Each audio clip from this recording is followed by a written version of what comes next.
The snow fell without a sound, blanketing Blackwood Hollow in a heavy, watchful silence.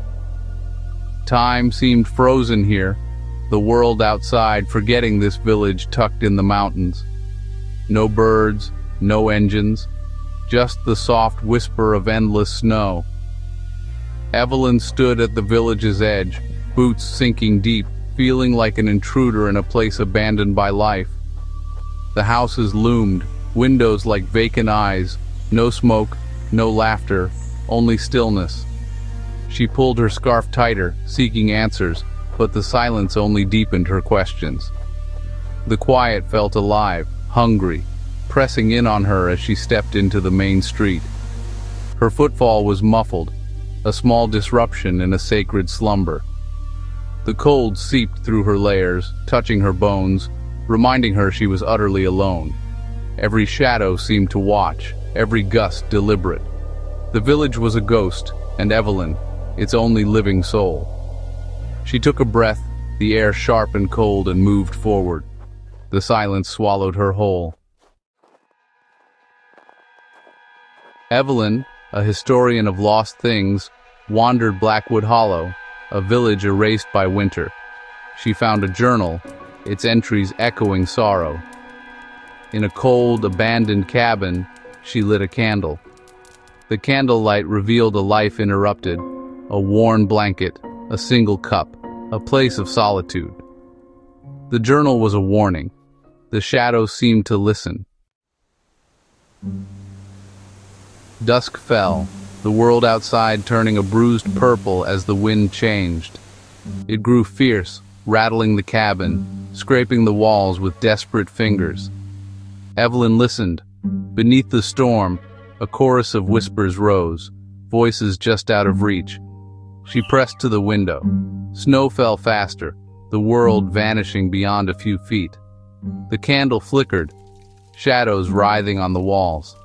The whispers grew louder, full of sorrow and loss. A cold, deeper than snow. Fear crept up her spine. These were not just sounds, but stories of grief.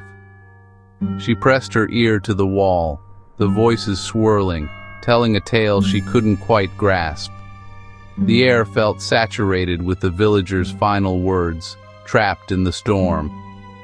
Evelyn backed away, heart pounding. The journal was no fiction. The whispers were real, and they were everywhere.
In the storm.